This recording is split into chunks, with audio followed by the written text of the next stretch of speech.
You better listen, my brother, 'cause if you do, you can hear there are voices still calling from across the years.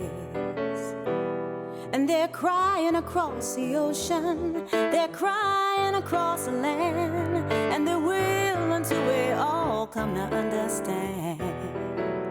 None of us are free, none of us are free, none of us are free, and one of us is chained. None of us are free, none of us are free, none of us are free, none of us are free, and one of us is chained. None of us are free. There are people in darkness. Welcome to Labor Radio Podcast Weekly's live stream, our first of 2021. And we weren't sure we were going to open this week, but boy, am I glad we did. Good call. Good call. I am Chris Garlock. I'm the host of Union City Radio, and I am here in the nation's capital. My co-host today, Jeremy Waugh. He is the host of the Breaktime Breakdown over there. Well, you tell him where you are, Jeremy. I'm safe over here in Louisville, Kentucky.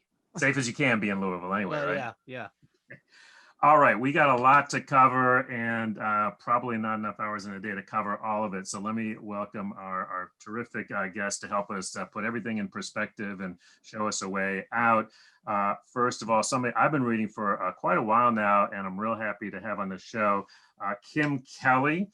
She is the labor columnist for Teen Vogue, which we can talk about in a sec. But first of all, labor columnist is a vanishing breed, and Teen Vogue, not exactly where you'd think to find something like that. So we're going to talk about that in a second. But also, longtime friend of mine, works up on the 8th floor at the AFL-CIO, and that, of course, Damon Silvers, Director of Policy and Special Counsel for the AFL-CIO, which was actually ground zero for the last fun we had in DC last year. Damon, let me just start with you. Normally we're downtown. We would be downtown normally on a Wednesday. Give me your reaction to the events in the Capitol today. Well, Chris, before I do that, let me just say what a thrill and an honor it is to be on this show with Kim. Who's with you, who's like such a tremendous, positive, surprising presence in sort of the discourse about work in our country, and so I'm just thrilled to meet you virtually, and honored to be with you. You're making me blush over here in Philly. So anyway, so with that, having said that, so I'm sorry, we're sort of kidding around a little bit here because I think because we're sort of in post-traumatic shock. This is actually nothing to kid about. No. Somebody was shot dead in the United States Capitol today. Right. A young woman. I don't know anything about who she is or was. That information is being closely guarded right now.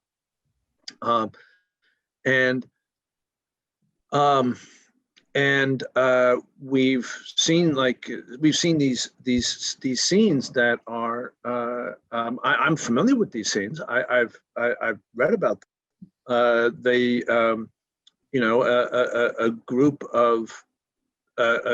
of people egged on by the President of the United States and by leading members of the Republican Party in Congress who addressed their gathering before they did these things. A group of people attacked the Capitol of the United States and succeeded in breaking into it and occupying the sort of sacred precincts of our republic and our democracy. They appear to have wounded a number of police officers. The full details I don't know, but I've heard from people who were in the Capitol and were with wounded officers.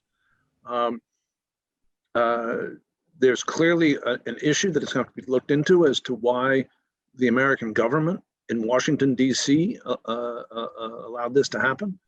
A lot of people don't know this, but there were some serious constraints on local law enforcement and the local National Guard. They can't go on federal property without being asked in a very formal way. It appears that didn't happen until a lot of stuff had unfolded. I think there's going to be a lot of questions about a lot of these kinds of things. But while those questions are really important and have to be pursued, the real issue here is the attack on our democracy. This wasn't just any day on Capitol Hill. This was the day in which the ballots, the properly processed ballots representing the will of the American people expressed constitutionally through the process by which we elect our president, were being counted. And it was clearly the intent of the people involved here to prevent that counting from happening, right? Now, and you can't imagine a more direct attack on the Constitution of the United States, on the notion of a democratic republic, on both the physical seat of our democracy and the symbols of it. It is as serious. And the fact that there are, I've seen pictures. There's a picture of Senator Hawley with his fist raised in the air as a salute of solidarity to these people. The president of the United States appears to have encouraged them to march on the Capitol. It's a little unclear what more he said than that. They were addressed on the Capitol steps by a congressperson from Illinois who apparently made a favorable reference to Adolf Hitler. That's the kind of thing we're dealing with here. Richard Trumka, the elected president of the AFL-CIO, issued a statement this afternoon saying this was the most serious attack on American democracy since the Civil War, and that the people who encouraged it, aided it, and abetted it have to be held to account. I think that that's what we've got here, but I think it has a. It's also important to understand that at the same time, it is a theater of the fantastical, right? It is not, our democracy is safe tonight, right? Those votes are being counted. In the end, the National Guard showed up, right? These people don't have the capacity to overthrow our government. They have the capacity to create chaos and to create fear, but they don't have the capacity to overthrow our government or undo our democracy. But they are a warning. They are a warning sign. And the warning here is that we are at a point where our government must deliver for ordinary people in our country, must deliver economic and physical security, must deliver prosperity. That the 40-year drift toward radical inequality and the disempowerment of working people has got to stop. I think I think we may be losing a little audio there from Damon. So there it is. I'm going to go to Kim actually, and Damon. While we're doing that, also there's a light in the room behind you with what looks like your lovely holiday tree, which is. No, there's a. Can you hear me now? We can, but I want you to while I'm talking. I'll kill the light. I'll kill the light. Thanks. All right, Kim, let me go to you for your reaction, whatever's on your mind as you were watching this. And let folks know actually where you are. I think you're up in the Philly area, aren't you? Yeah, I live in Philly. Okay. I mean, honestly, this was always going to happen. They have been planning this openly and with the support of the president and his cronies for months and years. This shouldn't have come as a surprise. Like, they told you they were coming. And the biggest surprise that I think a lot of people who maybe aren't as used to engaging in direct action and protest experience was seeing that the police treated them with kid gloves. And anybody who over the summer had been to a Black Lives Matter protest, seeing the incredibly stark difference between the way that Black protesters of color, anybody who came out for that cause were treated, as opposed to these white nationalists, like militants who stormed the Capitol armed, shot some. Like, it doesn't surprise me because I've been involved in leftist politics for a long time, but I think hopefully that, some of the scales dropped off some people's eyes when it came to that thing. Like, the friendly police officer is not always your friend. He's not always there looking out for you. I think today we saw who he's looking out for. a lot of the time. And I mean, this is something that has been building and building for the entirety of this cursed presidency. And even before that, I mean, this is not this is perhaps the most spectacular sort of right-wing nationalist mob chaos that we've seen, but this has been happening. There have been these big rallies and these hate crimes and these actions happening across the country and across the world that have been inspired by this rising wave of fascism. Like, and this, you know, the idea of democracy might be safe tonight, but these people aren't going nowhere. They're going to wake up and they're going to be even madder tomorrow. And maybe they made some friends out there in the streets. You know, there wasn't in this case a massive counter effort for a variety of reasons. One of them being that, you know, there's this sort of perfect storm of the kind of people who don't care about the coronavirus pandemic are the kind of people that would storm the Capitol because they're mad Trump won. A lot of people who decided to protect themselves and their communities stayed home and kept their germs out of everyone's face. And we had 10,000 of these idiots show up in the Capitol just spitting and yelling on top of all the other bullshit. It's violent in so many ways, in so many aspects. And the fact that only 13 people were arrested, I think more people than that were arrested last time we had like a small march in Philly. Like it's not something that I don't think a Biden administration will be quite as bad when it comes down to just cracking down on dissent, but this is the United States of America. Dissent has never really been welcomed here. And I don't know. And it's scary to see this. And I have friends who are on the ground who, thank God, are home safe, but that's this time. You know, there's always going to be a next time. And I don't know how you fix that. So it's definitely a dark night here in Philly and everywhere else. No, and I'm glad you raised that, Kim, because I have to say that when I tuned in and, you know, I just sort of heard a little bit and I saw the video, I think it was on NBC, and I saw these folks sort of streaming in and out of the chamber, right? And I've been in the Capitol, you know, Damon, you've been in the Capitol. I mean, it is very hard to get in there, right? And especially if you're a protester, right?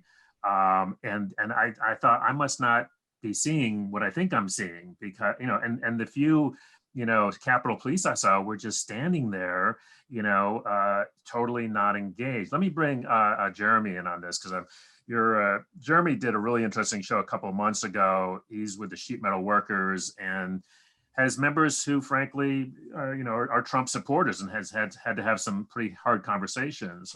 But questions or comments from you, Jeremy? Yeah, just to touch on what everybody's saying, I think it's dire at this point that there has to be repercussions for the leadership that inspired this. What happened today? I mean, this has been building, like Kim, you had said, like this is something that's been building. This wasn't like people woke up yesterday or today and were like, you know what, we're going to storm the Capitol. Like this has been the whole pushing the fake media, and all like the fake news and all, like you don't trust what you're hearing or you're seeing, trust what I'm telling you, that all that stuff like that Trump has been pushing and people have been enabling him the whole way. Like the fact that it took, like, you know, Mitt Romney comes out today saying what a disgrace this is. Well, if only you all had a chance to do something at some point, like maybe there was an opportunity along the way where we could have avoided all this, but they don't hold the people accountable because, you know, at some point Mitt Romney wants to be the president or Ted Cruz wants to be the president or Hawley. And so if they take action against Trump now, then they're going to be held to that same standard. If they do nothing, then they don't have to worry. And that's why Trump's been able to push the envelope for the past 4 years. And it seems like he breaks every tradition and every rule that he could possibly break and steps over every line and dares the other people in Congress to do something, and they do nothing. They do not. Oh, let's censure him. Okay, great. You put it in the record. Great. What did that do? You know what I mean? That's like telling your kid, stop doing that and just letting them continue to do it. Like, well, I told them, what else can I do? Kim, let me go back to you because a lot of the traffic that I was watching on Twitter was people, from folks who'd been participating in a lot of Black Lives Matter thing, really drawing a contrast between the strong police presence and those actions I was told, I did not see this, but I was told that they were even, being fairly helpful originally when folks showed up at the Capitol. By the time I was watching it, that was not the case. I mean, they seemed to Damon's point, they seemed to be pitifully underprepared for what happened, which I don't understand given my experience with the Capitol Police.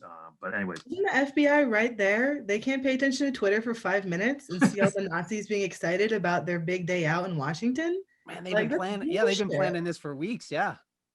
Very like Enrique Tarrio from the Proud was arrested yesterday. They didn't talk to him. Like it's just this willful ignorance of like, oh, how are we gonna know? You have the same internet you do, and you're the FBI. You have like all kinds of crazy shit. Are you kidding me? What is that hotel? There's a hotel like a couple blocks away that the Harrington. Down.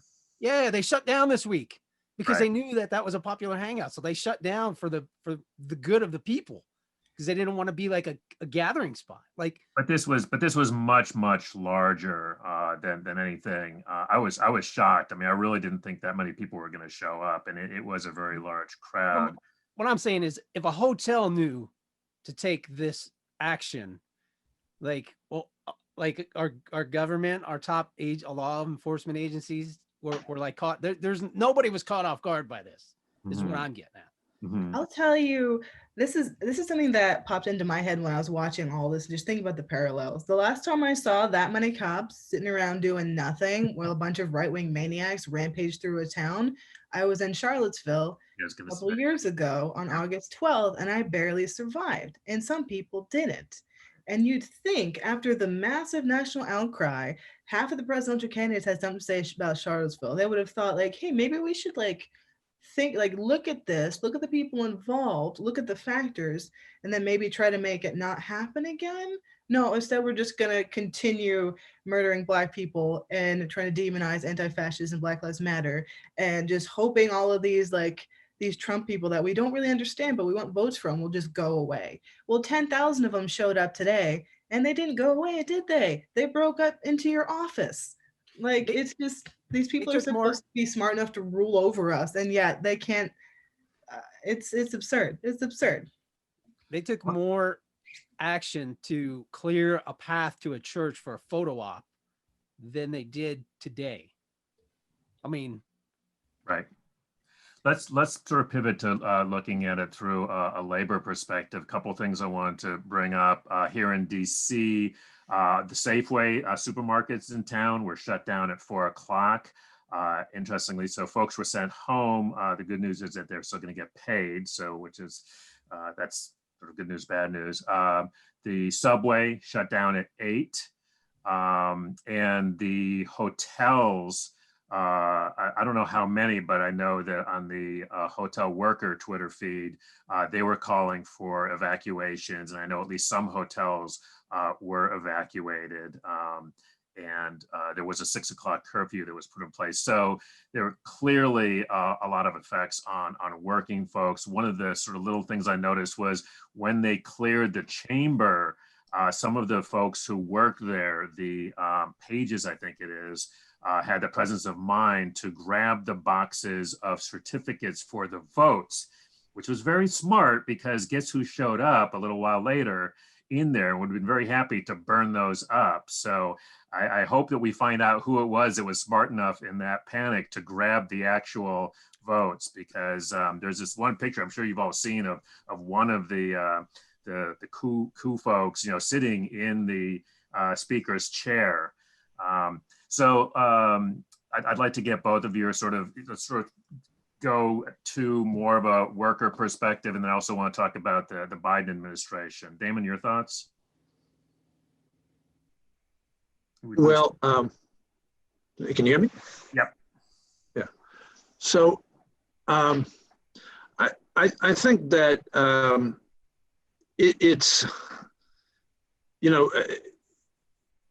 working people often sort of take it on the chin in any kind of sort of situation like this. I don't know what there is exactly like this. But it's also true that, when President Trump began to threaten not to obey the results of the election, the AFL-CIO said that ultimately working people, democracy is ultimately defended by the determination of working people to defend it. That democracy does not really, in the last analysis, survive or fail based on the silver-tongued lawyers or the press. Apologies, Kim. But as you might think from the way that the press and lawyers talk, but it's working people's preparedness to defend it. And I think we got a lesson in that today, Chris. I think we got a really serious lesson in that, right? Can we count on the people? Can we really count on the instruments of government to defend our republic at the last analysis? Hopefully we can. In the end, but it was there was something really disturbing about this day along those lines. I think there's another way of looking at it, though, which I think is more important, and it connects with the Biden administration. The environment we've got here, and Jeremy was talking about it a minute or two ago.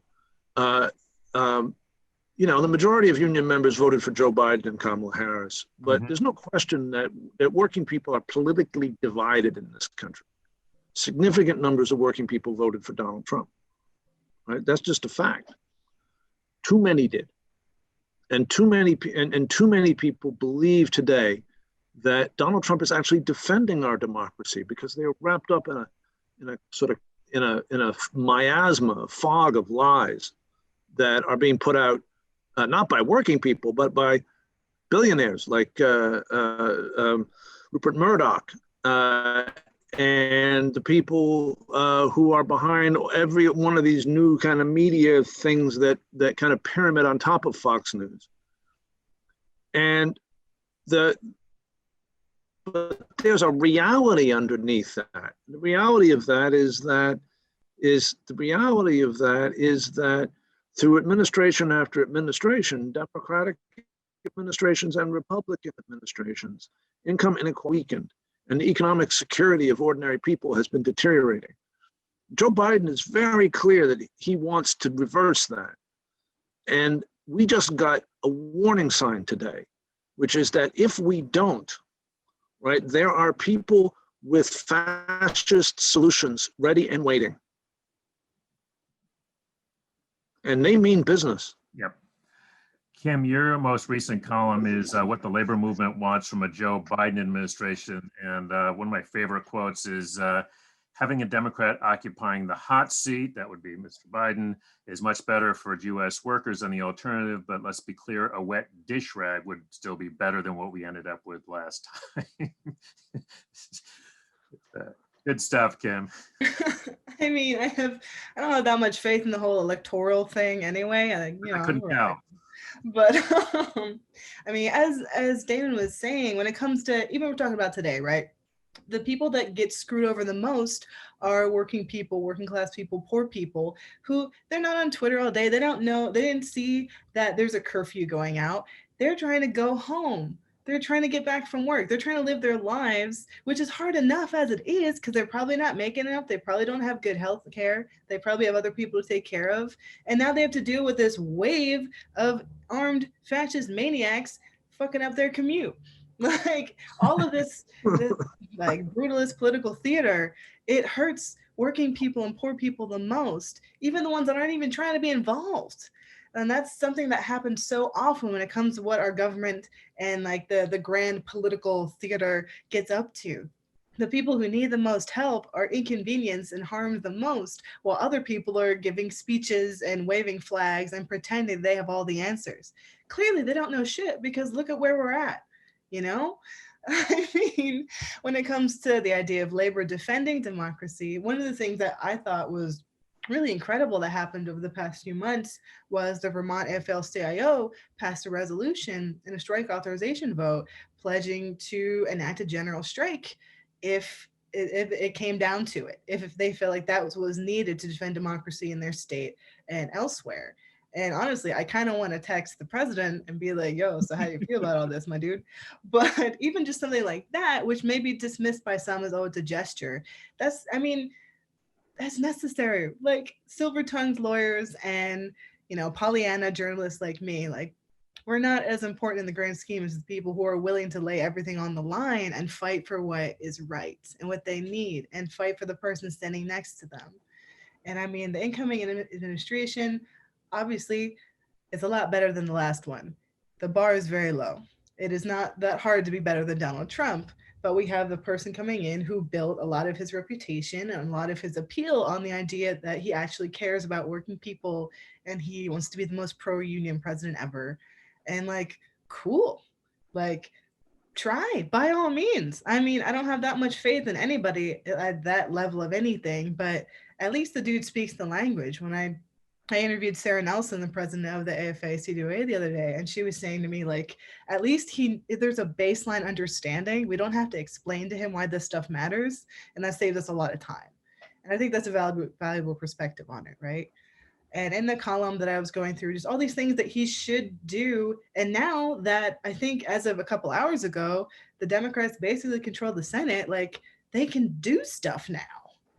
Like, and God willing, they will, because they're so used to not doing stuff. They're probably a little afraid, but hopefully they'll pay attention to what the people need and be like, oh, hey, ProAct, what's up? Hey, let's fix OSHA. Hey, let's give people money. Hey, let's figure out healthcare. There's let's decriminalize sex work. Let's decriminalize weed. Like, there's so many things they could do to help people. And now they don't really have an excuse not to, that it's kind of a game of like Damon was saying, like, there are people on the other side who have very terrible answers to these basic questions. And now it's like, okay, ball is in your court. Hopefully you don't whiff. I think you could be called a lot of things, but Pollyanna journalist, probably not one of them, Kim. But no, you did so much. But you just ran through, a great checklist of stuff. But I'm reminded that the last time the Democrats controlled the presidency, the House and the Senate, when Obama came in, and the PRO Act at that time was unfortunately called EFCA. Am I right, Damon? Well, it was a somewhat different bill. The PRO Act is a much better one. But labor law reform was the Employee Free Choice Act. My point is, we had everything lined up like we do today, and unless I missed something, it never even got brought up for a vote in the Senate. So I'm very much with Kim on being very cynical, hopeful, but very cynical about, whether we're going to get any movement. So Damon, do you want to give us a little reality check here? Give us some hope. What do you got for us? All right. Well, I think that there is an incredibly important agenda for our country that has to be done right now. And giving working people the chance to speak for themselves in the workplace, which is what the PRO Act is about, and about making the right to strike a real right, which is what the PRO Act is about. That is critical to saving our democracy right now. If we can't have an economy where working people benefit from the work they do, and we can't have a democracy where working people's voice is heard, we're going to end up. What happened today is just the beginning of what is going to happen, right? Because what we're seeing, this kind of homegrown fascism that we're seeing, right? Just like the thing it's modeled on, just like Hitler and Mussolini, it's not about saying to working people, well, just tough, fine, right? You're being economic injustice, well, just grin and bear it, right? That's kind of like the neoliberal idea, right? That like just tough. That's not what they say. What those people say is, yeah, you're being treated unjustly. Yeah, you're being hurt, right? But why? Because people who are racially inferior to you are in power.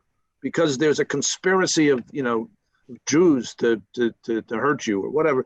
That's what they have in mind, and that's the program they're running.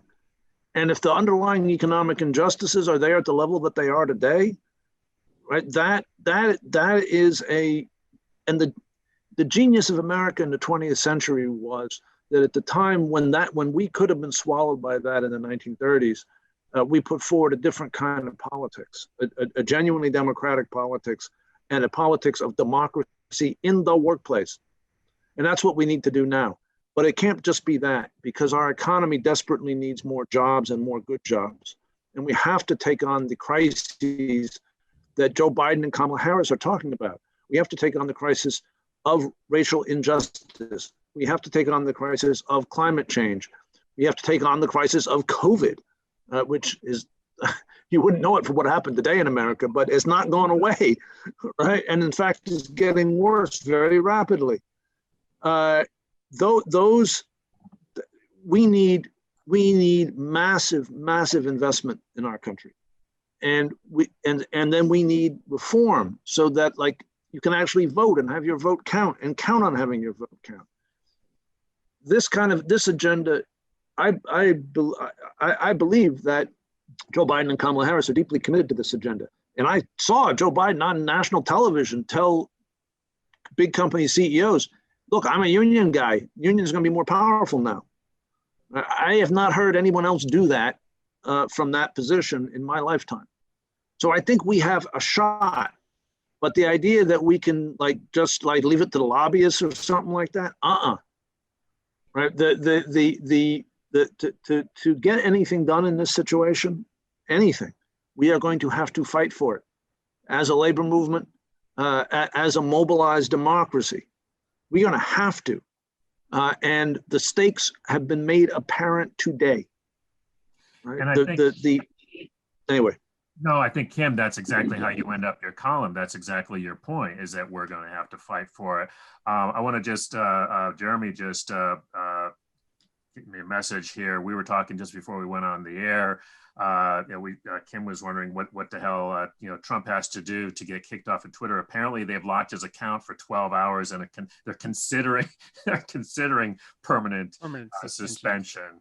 By permanent, I hope they mean permanent beyond when he leaves the White House. But I want to finish up with this, which is I do want to talk about Georgia, because I think that Georgia has ramifications beyond just Georgia.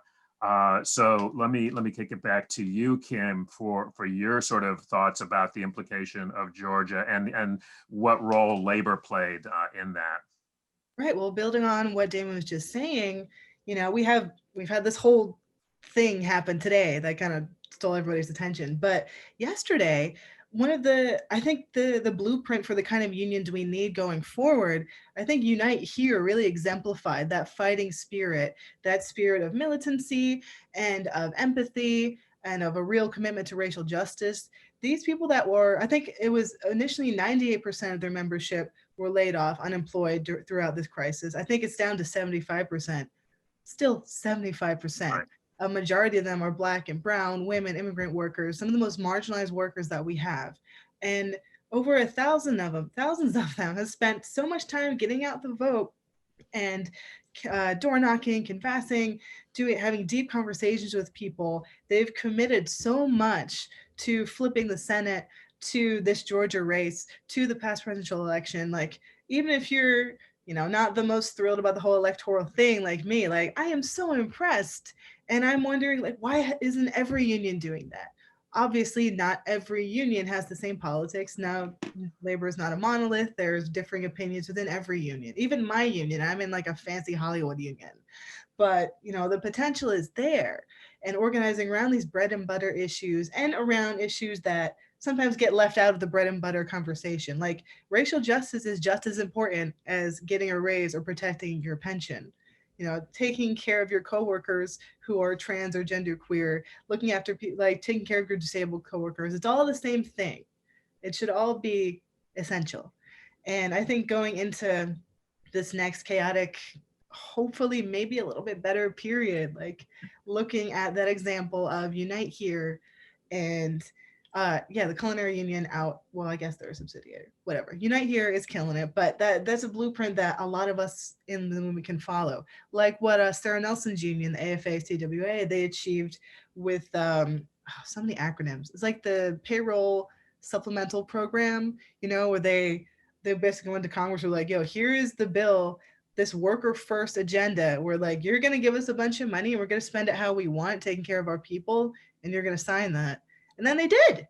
Like, obviously, it's an 80% organized industry, which is a big, a big plus. But like, there have been these wins that, maybe haven't gotten as much attention because the world is chaos. But those are the blueprints that we can be following to really become the inclusive, fighting, vital labor movement that we need to be. Because like, we're really in an organize or die kind of moment. And we have the tools and we have the people power. We just need a plan. And, I'm not in charge, but the people that are in charge, hopefully you can put in a word over the AFL-CIO. We can get some shit going. Yeah. We're talking to the right guy. We're talking to the right guy right here, Damon. So organize or die. But tell us, Georgia. So I just want to sort of fill out what Kim was saying. Labor movement is not always like all on the same page, all coordinated, all tight, right? I mean, that's just a reality, right? Wait a minute. There's no Santa Claus either. Is that what you're telling me? Right. But we were in Georgia. Yes. But we were in Georgia. That's right. We made more phone calls as a national labor movement to Georgia voters than there are Georgia voters. Think about that for a second. That sounds like fake news, dude. It's not. It's not. I didn't say that all the phone calls went through. Oh, okay. I'm saying, I'm saying that as a labor movement, all across this country, in every state, we made more phone calls into Georgia than there are voters in Georgia. I see. All right. And that's not counting the text messages and the postcards and the doors that were knocked on. The entire labor movement in every state in Georgia, for sure, and in every state of the country was in motion. But I think there's a larger lesson here. Which is that, look, we won Georgia by like a hair's breadth. I mean, like, it was so close. That's a nail biter. I was afraid to go to bed last night. It was very close. And what that means is everybody mattered. Is that everybody who did anything in Georgia mattered. And if the labor movement had not turned out and done what we done, I'm not sure. But you sure as hell can say that if Stacey Abrams and the people that she had organized and motivated in Georgia didn't do what they did, right, it would not have turned out this way. And if the candidates hadn't been who those candidates were, I mean, the disciples of Dr. King and of John Lewis, if all these people whose names we do not know hadn't done in their communities in Georgia what they did, it would not have come out. And I think that, on the one hand, I think we can hold our head as a labor movement nationwide. We can hold our head very high here, every union. Right? But I also think that we need to be aware of the fact that we did not do it alone, right? And that there is a history, there's a history of struggle in Georgia. And there are people in graves who fought that struggle so this day could be, right? And that we're honored as a labor movement to be part of that, right? That you just need to understand something about the history of that state. And not just the history, but the present, right? The reality, like, Dalton, Georgia, right? Where Trump did his rally is the carpet manufacturing center of the United States. It's full of immigrant workers who can't vote, being paid nothing. Right? There's a whole thing here that has come together by a hair's breadth and brought justice and victory. And we just need to understand how much it's a coming together of a whole bunch of different things. But we need to see that, but we also need to see something else, which is that we can't govern the country on a 50.02% majority. You can't do that. You win an election, but you can't govern that way, right? We have got to have a much more politically unified working class here if we have any chance of making serious change and holding on to serious power. Absolutely. Well said. Kim, any final thoughts?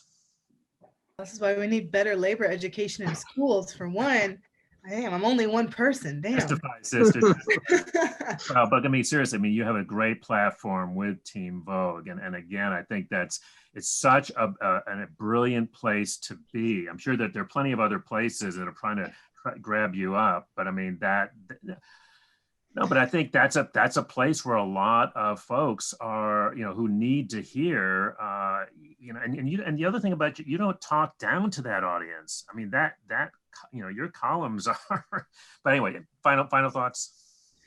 I mean, that connection, I mean, being a Team Vogue is really, it's really cool. It's fun because my editors there really appreciate what I'm trying to do, which is to educate, not even just the younger generation, but everyone who might not have been a giant nerd like me and picked up, Strike or any of the classic labor tomes before now. Like almost all of us are workers. All of us need to know our own history. We're never going to get anywhere if we don't understand where we come from. Like the way I write my columns, that's just who I am. Like I'm a college dropout who grew up in the middle of nowhere, 3rd generation union brat. And I somehow get to do this. And I'm still an independent contractor too. So it's not like being on Easy Street, like I just, that's why I call myself a Pollyanna earlier. Unions have really changed my life and gotten me to where I am. Without them, I don't think my family would have made it when I was younger. So it matters a lot to me. And I want everyone to have the chance to feel that power and feel that safety and security and feel that spark, like it feels good to sing Solidarity Forever. It feels good to get one over on the man. It feels good to get a raise, and we all workers deserve that. And I think, educating people about our history is going to just bring us closer together, because even if you don't agree even if you voted for 2 different people or didn't vote at all, there are still things that unite us as workers and as people who are in the working class. And I think we can get to it a level of understanding, if not outright agreement. There are still some things that are universal, and I don't know. I have a lot of hope about everything, and I'm writing a book about the whole thing. So hopefully, I'm on to something. No, and Kim, I want to thank you, because I knew that this whole segment was going to be tough, and we really had to go there in terms of talking about this stuff. It's in the news and we need to process it. But you have managed to, both of you have managed to come out in a pretty positive, hopeful place. And so I thank you both for that. It's been, Kim, wonderful to meet you, and Damon, always good. Damon's a neighbor. He's like 3 blocks over from me, although I haven't seen him in 8 months. So. But I thank you both so much, not only for being on the show, but for everything that you're doing in this struggle. And I look forward to seeing you here again. So thanks very much. I appreciate it. Thank you so much. We're gonna win. Yes, we are. Yes, we are. All right. Up next, and that's Kim Kelly, of course, labor columnist for Teen Vogue, and Damon Silvers with the AFL-CIO. A lot of work still to do. But speaking of music, we've got a singer-songwriter up next, George Mann, up near my old hometown of Rochester, New York. He's in Ithaca. And if Evan has it queued up, I think we have a song that's going to cue us very nicely from this political segment. It fills in some of the holes that were still in there when I sent it. Yeah. It's the same sheet, it just has more info. Alright, this is gonna be fun. Donnie took a dump all over Twitter. Now Bullet Boy wants everyone to see. It's 3 a.m. but Donnie, he's no quitter. He's pumping out that crap to you and me. Down here on the farm, we're all watching with alarm. There ain't nowhere that we can run away from that hurricane of hate. That's how he communicates. Can't wait to see just what he'll spew today. Donnie took a dump all over Twitter. Now Bullet Boy wants everyone to see. It's 3 a.m. but Donnie, he's no quitter. He's pumping out that crap to you and me. I am just a simple man. I thought I had a plan. It was a minivan and a picket fence for me. Now I'm Standing in this mob, one more guy without a job. And those stupid tweets don't bring me no relief. Donnie took a dump all over Twitter. Not pulling for wants everyone to see. It's 3 a.m. but Donnie, he's no quitter. He's pumping out that crap to you and me.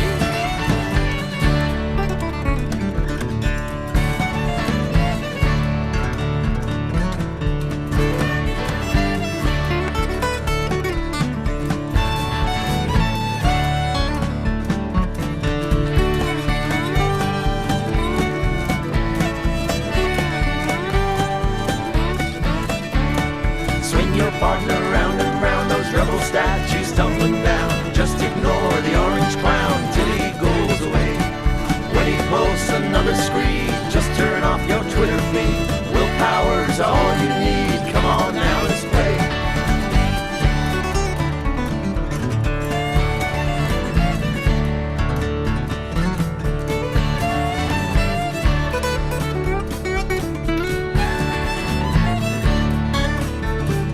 In the old days on the road, you'd drive for miles to find a phone. It was just you and whoever rode along. Now that stupid tweeting bird keeps on trying to be heard. We're gonna drown it out when we all sing this song. Donnie took a dump all over Twitter. Now pulling for wants everyone to see. It's 3 a.m. but Donnie, he's no quitter. He's pumping out that crap to you and me. Yeah, Donnie took a dump all over Twitter. Now pulling for wants everyone to see. It's 3 a.m. but Donnie, he's no quitter. He's pumping out that crap to you. All right, that's Donnie took a dump all over Twitter, which I don't know, his dumping days may be about done. George, you heard that Twitter apparently suspended his account for 12 hours and is considering permanently banning him. Although, as we were talking with Kim Kelly just a little while ago, we're trying to figure out what might do it. Maybe he finally crossed that line. Anyway, George Mann, singer, songwriter, and former union organizer, activist, and as I mentioned at the top there, not too far from my hometown and up in upstate New York. He's in Ithaca and has been sort of stuck there for the last 8 months. You normally do quite a bit of traveling around, right, George? Well, yes, good evening. Happy New Year. Nice to see Happy you New again, Year. Chris. Yeah. We go way back from my last union organizing job with the newspaper guild fucking almost 20 years ago. But yeah, after about I don't even remember, 11 years total working in the labor movement, something like that. I took the vow of poverty and became a folk singer full time about 2010 and moved to Ithaca from New York City, where I am now, up in Ithaca, in the hills of Ithaca, with my 2 cats. And I'm glad you started with the most steep, serious song on my new record, but coming out of the conversation and out of the horrible events of today, I mean, yeah, the ugly fascism reared its head and one person's dead. From what I heard, it was apparently a Trumper shot by a guard, I would assume. I haven't, can't confirm that, but that's the gossip I'm seeing on Twitter, or did see before I came on, we came on. But it's a sad day in the United States, and amongst all the hope that we have that the 4 years of Trump is ending, this is how it's going to end. And, I knew it was going to come down to that. I said it to several friends. They're going to have a real shit storm and they're going to storm the Capitol. They were predicting it yesterday. They were calling for it all over Twitter. So it's no surprise that it came to pass. As you all were discussing, it is going to be curious to see what kind of investigation yields about. Where was the security? It reminds me of 9/11. We only had 4 planes in the air that morning, covering the whole eastern seaboard. We had Anyway. Brother Patrick on our message board here said his dentist canceled his appointment today because he knew it was going to be bad. Oh yeah, in DC, sure. But- Oh yeah, but but they were let's- boarding things up. Let's be clear, folks. You really, and I think Kim said this very clearly, you really don't have to be a conspiracy theorist, or apparently even the FBI. These folks were being fairly transparent, and They knew they were coming. Well, also, those of us, and I think, Damon's still on, anybody here in DC, when the Proud Boys were in town last time, the Harrington is a place I know well. It's got a great bar, actually. The restaurant, not so good, let's be honest, but the bar is actually pulls a great Guinness. And, and the Proud Boys were hanging out there and took over the streets and assaulting passersby. I mean, if you just happen to be walking by and weren't with them, then you got beat up. So, it was very clear that these folks, and the only reason they didn't beat up folks in Freedom Plaza was because the cops were prepared that day and did their job. And so, as I think both Kim and Damon were saying, the question of what exactly happened this time is going to be very interesting. But George, I want to talk about, it does not surprise me whenever I meet, a musician who's doing labor songs or songs about working folks, they almost always turn out to be a former union organizer. And I'm going to tell you my theory, and you can just, you can straighten me out. But my theory is that when you're an organizer, you got to communicate with people. And you got to talk to a lot of people. You got to talk to them where they are, and they're in a lot of different places. As Jeremy will tell you, his members are all over the map politically. And so you got to, and so music, I think, is a really, turns out to be a really good way to do that. That's my theory. What do you think? You can tell me if I'm I was wrong. a musician before I became a union organizer, but becoming a union organizer led me to the IWW, led me to Utah Phillips, led me to Billy Bragg, led me to Ann Feeney, led me to John Fromer, led me to all these great artists that we all know and love, Charlie King, Magpie, Joe Jenks, all these wonderful folk artists that are friends of mine, the ones who are still alive and who mentored me, Pete Seeger even, I got to sing with Pete Seeger a few times. I got to produce a record with Rick Polari that honored Pete Seeger and Woody Guthrie and the Almanac Singers 6 months before Pete died. So, so some of these that and 250 gets me on the subway. I think it's 275 now in New York. I've been gone for 10 years, but the music, it was always in me, and the love of this kind of music, the labor folk music, the music of struggle. I mean, I was writing these kind of songs when I was 18. I just wasn't in the union movement, It took me a good 8 or 10 years till I really learned about the history and of course, some of our great martyrs like Joe Hill and Woody Guthrie and many others. So I still honor that kind of work in my music. And the new album, while I write a lot of my own songs, Which Side Are You On is on the new record, a rock and reggae version, and Utah Phillips, who was a great mentor and great songwriter and IWW member, his song All Used Up is on the new record too. And we did this new record in horrible conditions. We had to, first off, the studio shut down for 4 months with the coronavirus from March to June. And then when we picked up in July, we were all wearing masks, as you saw in some of the photos in that video, and couldn't get together, couldn't sing together, couldn't even sit in the control room with the engineer. We had to listen back on headphones in a separate setup, so that whole process of making a record was different, and of course colored to some degree by what's been going on. I mean, we've all lost anybody who's a gig worker like me. Unfortunately, I do a lot of work with nursing and veterans homes, and I'm still doing a little bit of that. But if you were a touring folk musician like me, you're living on unemployment if you're getting it, or whatever you can beg, borrow, and steal and get from friends and fans. There's no live performing anywhere. I was supposed to be in Australia for 4 weeks in October and 2 weeks this month, and both those tours got canceled 7-8 months ago. We knew they were canceled, and there's no hope of it coming back anytime in the next 6 months. So we're all having it hard, and but in the midst of all that, you're a lot of time at home. So I wrote songs for the new record. Let me bring Jeremy Waugh in. He's my co-host. He hosts a podcast called the Breaktime Breakdown, which is the sheet metal workers with his local, I think it's 110 out of Louisville, yes. Right? Yeah.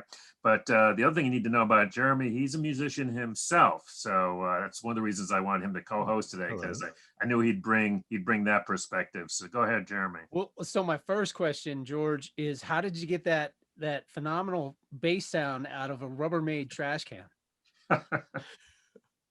Well, the video was a joke, of course. Of course. The album was almost finished, and that was the last two songs on the record, or the last two songs I wrote right at the end of the process.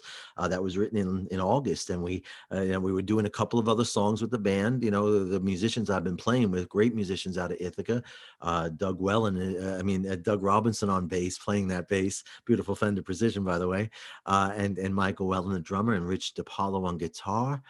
Mary Lawson singing on most of the album, a wonderful vocalist. They're all my friends from Ithaca, and they've been on my last few records. But we actually, we put that together as a joke. You know, I mean, Donnie Took a Dump All Over Twitter just had a lot of good ring to it. And we figure we make it kind of hokey and put it in the backyard. You know, we actually did 1.5 takes of that song before the rain came pouring down in the middle of the second take. So what you see of us singing in the backyard was basically all we got. We didn't have much to choose from, but we got it out in time for the election. And that was the other thing. You know, I've always made topical music, and so I released that album. There's a song I knew you were going to think about. You were thinking about playing. The Fish Always Rots from the Head, which I think is much more pertinent and a little more serious, and talks about our workers and how hard it is to even stand up for a strike in the middle of what it was. Now, that song was a year or two old. I wrote that 1.5 years ago almost, you know. It was the first song written for the new record, but there's a video for that too. Let's see if Evan, if we can cue that up. Let's play a little bit about it. That's a great song. And that's a song that really, you know, takes aim at Trump. And what I've always tried to do is, you know, make sure that there's a working class element in my songs. I came out of labor room, and as you mentioned, and you know, it's I don't write as many labor songs as I used to, but I always put a couple on each record. All right, let's take a listen.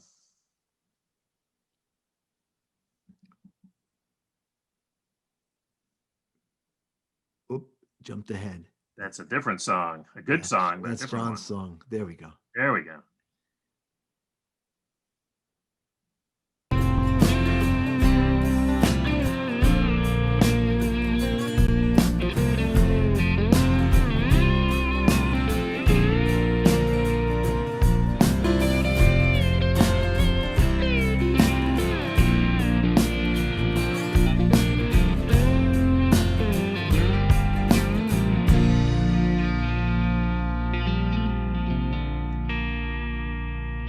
It's another day with the fishing rod, another day on the dock so hot, but the water's running cold. The fish have all been fished up here, the smart ones long ago disappeared. None of these straits are paved with gold. My grandpa, he's a working man, still provides whenever he can,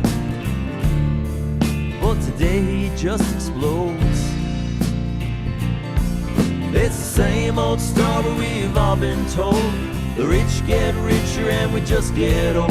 It's the same old lesson we've never learned. To play with fire and you won't get burned. But we'll outlast them in this fight, well, they can't stand too long out in the light.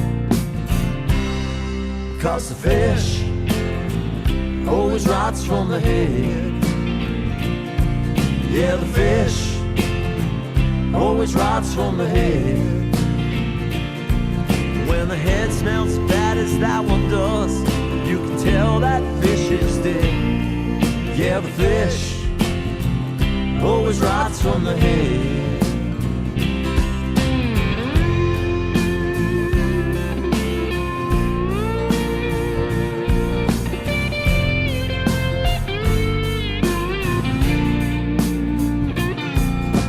Second shift in the assembly line, they work you hard, but that's just fine. There's no time left to care. You got no union and no boss here. They laid 300 off last year. They say you're lucky to be working there. It's the same old story we've all been told. The rich get richer and we just get old. It's the same old lesson we've never learned. Don't play with fire and you won't get burned. But we'll outlast them in this fight.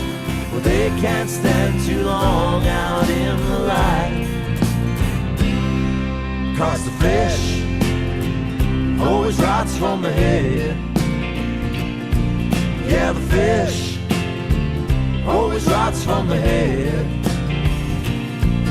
When the head smells as bad as that one does, you can tell that fish is dead. Yeah, the fish always rots from the head. Yeah, the fish always rots from the head.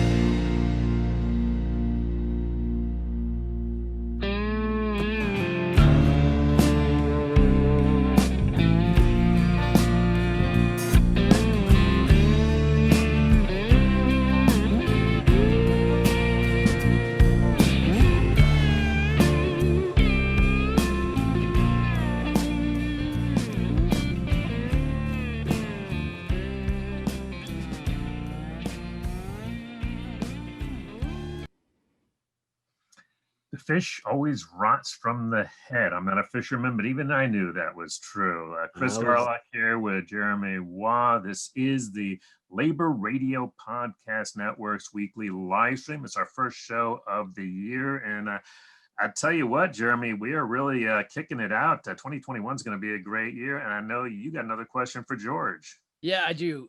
So actually, two things, George. Where this would be a chance for you to plug this. Where can we find this?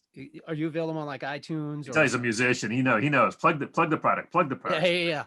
Well, I'll just make it brief. You can download me on any one of them: iTunes, Amazon, YouTube. You can stream me on all the streaming platforms. If you want to help a musician out, the best way to buy my music is through me. If you want to order a CD, my website, georgemann.org, has a store right there. You use PayPal, it's all secure. You can, there's ways to order and just mail in. You can communicate with me on Facebook or just, right on my website, there's a link to email me. But no, if you want to download, as you know, the problem is the streaming services, they pay really terribly. Sure. So I always try to encourage people to buy the CD. And the new album is called The Coronavirus Sessions. There's 12 songs on it. So you can hear, there's videos for 5 or 6 of them on georgemann.org, my website. That's Mann with 2 N's. So thanks. So that, and the thing about the music business, as is it's changed so much. We used to be able to go out and tour and make, $50 or $100 a night on CDs minimum, separate from what you'd make playing, whether you were getting a fee or playing for the door, however it works as a folk singer in those days, and now, of course, we're all stuck at home. So, the only way that musicians are surviving are online concerts. I've done a few of them. I might do one, in the new year, but with everything going on with the election in the last month or two and the holidays, I figured people had enough to see and do. But it's as Chris mentioned, it's a good time to be optimistic, and hopeful after the last 4 years, Can you just imagine what the next 4 years would be like if Trump had won? No. Think about that. Jeez, right. And did you have another question, Jeremy? Yeah. So you said, obviously because of COVID, recording in the studio was different. So you guys, were you guys, did you do anything in the same room? Like did they have like? Well, when we recorded rhythm tracks, I recorded in a beautiful church called Wilburland. Just outside of Ithaca. You can find it on the web, Wilbur, like Wilbur. It's a 1908 church. And one of the reasons I moved to Ithaca 10 years ago was because I love this studio and I started recording there 10, 12 years ago more. And so when we got together to record, the drummers in the drummer's booth, kind of baffled off, the bass player 6 feet away with his mask on, playing through his headphones and, being mic'd and amped, and the guitar players in another section. The big church room, it's got to be 40 by 80 probably is the main room. And I was in the side room, playing my acoustic guitar and singing vocals. Yeah. So, we had to be isolated. I mean, microphones were cataloged and would be sanitized and labeled and not used for a minimum of 2 days after unless I was singing in it 2 days in a row myself. Will, the owner of the studio, has a son who has immuno issues and doesn't want to bring COVID home. So we were very careful. That's why the album got being called The Coronavirus Sessions. It was kind of a joke, but it did affect how things happen. And the other thing was the 4-month off gave me time. I wrote 4 more songs for the record in that time and killed 2 that I didn't like. So it gave me some choice over the album in the end. Did you guys get Like, how did you practice or rehearse? Did you do any rehearsals? Oh yeah, well, again, the band is not I'm not. These are my friends. They play. They're workers. They're great musicians. They work for hire, of course, and they'll play with me, and they have for years. Some of them. But we rehearsed because we recorded 7 songs before the COVID hit in March. So it was only the last 4 that got done after we came back in July. And with the full rhythm section, yeah, we had that session where we had to keep everybody isolated. But when we had vocalists, for example, Rich and Mary came in and sang with me one day where they're doing harmonies, not with me at the same time doing lead, but they sang together, but 20 feet apart. You know, everything, you sterilize, you wear a new mask every day you come in, and, again, nobody wants COVID, man. I mean, I sing for homes where they lost 30 or 40 people in some of the homes I sing in. I lost dozens of residents, elderly people I've known, like my grandparents, for 7, 8 years. Corning Hospital got hit. 35 people died in 3 weeks there in October when they got hit with the wave. I've been singing there for 7 years. I know those people very well. Some of the first people I ever met died. I've lost so many senior citizens and veterans that I sing for. Typically when I'm not on tour, I sing for nursing and veterans homes 10 gigs a week. Typically, when I'm not touring, I'll do 2 or 3 a day if I can make it work, and you drive around different parts upstate and sing for people. But the other part of my work was touring and going out, Australia, West Coast. I did Labor Day out in Butte, Montana a year and a half ago. Would have been there again this September, but it got canceled. May Day at the Bottle House in Patterson, New Jersey. Is a concert I've been doing for 20 years. Concerts, up and down the Great Labor Arts Exchange, of course, which Chris has been part of. We had to hold virtually. So everything has changed. And, those of us who make music, though, of course, I have the ability to make music at home, but I don't have the skill to make it sound like it sounds like you're hearing it in the studio. Man, it's a Grammy-winning studio I record at.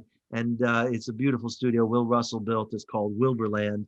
And a lot of wonderful artists have recorded there over the years. And George, talk a little bit more about your work with the nursing homes, because obviously, it's very impactful in terms of the residents, but I'm also thinking that's where a lot of our essential workers are, and the folks who have to go work there. And then my understanding is that one of the reasons that you saw a lot of spread among nursing homes is because the pay is so lousy in many of them, especially the for-profit ones, which, a for-profit nursing home, there's something wrong with that. Yes. But they have to work at multiple nursing homes. So you'd have, these workers going from nursing home to nursing home and carrying it. So I'm just curious about what you've seen, what you think. Sure. Well, of the homes I was singing for, probably over 50 homes in upstate New York, a total that I would rotate in and out of, some of them once every week, once every month, once every 2 months, whatever it was. Only about, I'd say 10 or 12 of them were union.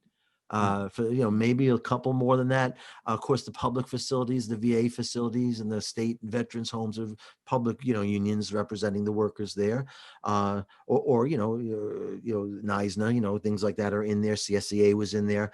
You would get SEIU in the private, and certainly you see better conditions where there is a union. I mean, and they have the union label usually on the front door often of a union facility. But most of these private ones are non-union, and so you're right, Chris. These workers are working for low wages, and they might not be getting enough hours, so they're bouncing around. But again, you can't blame. I mean, I could have gotten COVID any time in the last 8 months, no matter how careful I was, right? I mean, Corning kept it out till late September, the hospital I was talking about a few minutes ago, and all of a sudden, somebody brought it in there. And it wiped out 25 people on one floor. I mean, all of a sudden, 40 people there I used to sing for, there was only 12 left or 13 left, So it's horrible. The workers are stressed incredibly. And, again, we get back to issues of patient, worker-patient ratios, right? Break times, things like that, time away. How often PPE was available, right? Or changes of PPE in the early months. Right. Were they bringing their own, buying their own in some cases. Right. So, yeah. So this is a horrible pandemic. And I don't want to look at, laying blame, you end up like, No, not that you were, but certainly, the conditions are horrible, and some of the better homes that I've sung in got hit just as bad as the bad ones. And I can tell the difference when I walk in, whether it's a good home or a bad home, in terms of the conditions. And even here in Ithaca, we just had one hit. I live in Ithaca, which is a very prosperous area. Cornell's here, Ithaca, and we have 5 or 6 nursing homes. Well, this one just got hit 3 weeks ago. They lost 12 people, in a week or so, right before Christmas. And then once it goes through the old age people, the real problem is keeping the workers safe so that you have, the snowballing effect of understaffing, right? You don't want to, you need people to relieve these people and the kind of stress they're under. So let's hope we're close to the end. I hope we can get back to live performance. In all respects, plays, musicals, orchestras, operas, choruses, all these things that bring love and joy to people. Music brings joy and hope and soothes the horrors of daily life that we experience. And I think that's the biggest problem, like I said, I connect with the people on the camera, and some of these people I dearly love and have known for years, but it's not the same as being in the same room with them. So for all our workers, they've done an incredible job. And, I hope now with some leadership coming into the White House and some coordination, we can get the pandemic under control. But to be honest, I was planning to be in Australia again next October. I don't think that tour is going to happen either. It's probably 2022 before international travel becomes safe and viable for performers and people who work in travel. Hey, before we wrap up this segment, I wanted to play a song in my heart. Did you want to set that up a little bit before we play it? Oh, sure. Well, thanks again. That kind of works off. It's the first song on the record, and it was the first song I wrote after that 4-month break when I started thinking about we were going to get back to work. We knew that we didn't know how long we were going to be banned from working in the studio. Eventually, they lifted the they created the protocols under which you could operate a business like a recording studio, and Will was able to reopen at the end of June. But I was singing online just like we're looking at each other now, and I see these people in their 80s and 90s, and some of them, you might never see them again live, or you don't come back for a month or two and they died in that month, And this one particular woman, she's 89 and her name is Esther, and she blows me kisses, and so cute, when they bring the camera, literally they walk around with an iPad in these homes, and they bring me into the beds of these 100. I sing for people in their hundreds, over 100 sometimes. So that connection is very important, and I understand how important it is. But at the same time, it was real hard for me getting used to that the first month or two of the pandemic. And so this is about that, saying, well, all right, well, you can either start with a song in your head and a song in your heart, or you can say life sucks and your whole day will be colored by that. And it depends on which side of the bed you get out of, I guess. So, and for all our workers and all the good people doing the hard work during this pandemic, like I said, I'm a musician, I'm stuck at home and I'm whining about it. But I mean, it's a lot less stressful and a lot less dangerous than all our workers, municipal workers, food workers, and our healthcare workers and first responders primarily. Yeah. So best wishes to all you. Thanks again. And check me out on, you can find me on Facebook, my website, georgemann.org. And if anybody in the labor movement's listening and you ever want me to do something musically, of course, online or when this ends, have guitar will travel. Stick around, George. We're gonna we'll do a Song of My Heart. Then we've got a little labor history in too, because as Kim mentioned earlier, we got to know our history, and then that'll end the sort of formal part of our show. But then we have one of my favorite parts, which is sort of an after party.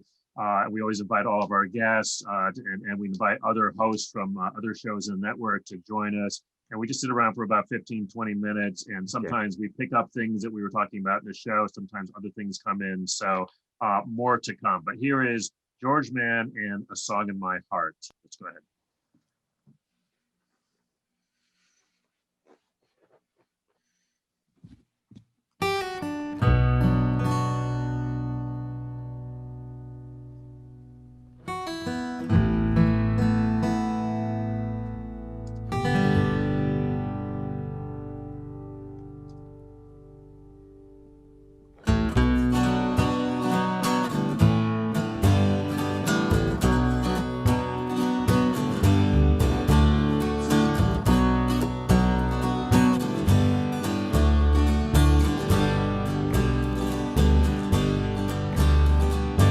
reach out through the wire and I hear it as you speak. I see it in your weary eyes, another lonely week. And even though it's all we've got, I'll smile at you again. Every moment on this screen slips by like the soft rain. But I can see your sparkle there and you've still got some fight. And as I read my grievances, you say I'll be alright. You know that reassures me, so today I'm gonna start with a song in my head and a song in my heart. With a song in my head and a song in my heart. How can we make music when we're so far apart? I've got a song in my head and a song in my heart.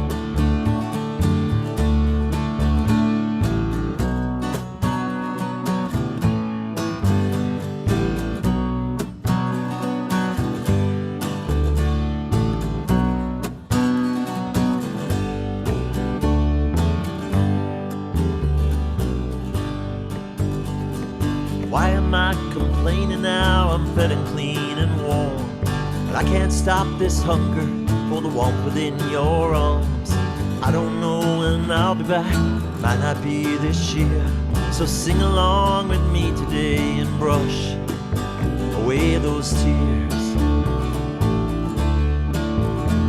Yeah, I can see your sparkle there and you've still got some fight. And as I read my grievances, you say I'll be alright. You know that reassures me, so today I'm gonna start with a song in my head and a song in my heart. With a song in my head and a song in my heart. How can we make music when we're so far apart? I've got a song in my head and a song in my heart. Got a song in my head and a song in my heart. I've got a song in my head, got a song in my head and a song in my heart. Got a song in my head.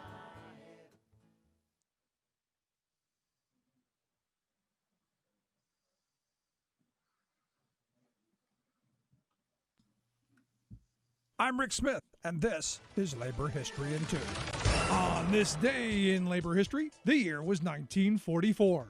That was the day that progressive-era journalist Ida Tarbell died. Often referred to as a leading muckraker, she is considered to have pioneered investigative journalism. She is best known for her expose on the history of the Standard Oil Company, which was serialized in McClure's magazine starting in 1902. The 19-part series detailed John D. Rockefeller's rise to power, the oil empire he created, his business practices, secret alliances with railroads and refiners, and ruthless dealings. Tarbell had a personal stake in unveiling Rockefeller and Standard Oil. Her father was a small oil producer and refiner in Pennsylvania who was virtually ruined, as was much of the region, by Rockefeller's machinations in 1872. She noted, Rockefeller and his associates did not build Standard Oil Company in the boardrooms of Wall Street banks and investment houses, water their stock and rig the market. They fought their way to control by rebate and drawback, bribe and blackmail, espionage and price cutting, by ruthless, never slothful efficiency of organization and production. Tarbell combed through hundreds of thousands of pages of documents and interviewed company executives and employees, competitors, regulators, and academics. In 1999, New York University ranked her history of Standard Oil 5th out of the top 100 investigative journalist pieces of the century. The expose eventually led to the breakup of the Standard Oil monopoly by the Supreme Court under the Sherman Antitrust Act in 1911. Though her views on unions were more complicated, her history of Rockefeller and Standard Oil revealed to the public, to labor unions, and to workers everywhere the levels tycoons will go to secure power and profits. Labor History in 2 brought to you by the Illinois Labor History Society and The Rick Smith Show. All right. Kim, that wasn't just for you. That's actually, we're really into labor history on this show. And Rick Smith really does a good job. He manages to cram an amazing amount of stuff into 2 minutes. It's really quite the skill. All right, so that wraps up our official part of the show. This is just the let our hair down and kick back and enjoy. George, thank you for those wonderful songs. We'll just have to do some more shows so we can get more of them out there. But really lovely stuff. Thank you. Well, thank you. And as Kim was talking about, that labor history element of this is what's so important. And I'm glad you're doing this kind of stuff because, you know, I'll never forget when I was a young union organizer, Julius Margolin gave me Labor's Untold Story. Yep. And by the UE. And I was like, wow, that's nice. And then I found out that this guy was 80 something years old when I met him. He was one of those old union guys. And he had bought a dozen copies and he was giving them out to young union organizers. These are the two books I always think of, Jeremy Brecker's Strike and Labor's Untold Story. I'm like, these are the two books you need right there. And it made a big difference in my life and certainly my understanding of the labor movement, you know. And so that's an important thing that's always been in my work, is to try to pass on that to younger people, especially as I'm getting older now. Let me just introduce a couple of new folks here. Of course, Kim Kelly back with us. Thanks for coming back with us, Kim. Evan Papp's our producer, also works at Empathy Media Lab here in DC. And Patrick Dixon is at the Kalmanovitz Initiative in Georgetown and my co-conspirator on the Labor History Today podcast, which used to be one of the only podcasts on labor history. And now I think there are, 5 or 6 of them, Patrick, something like that? There are many imitators.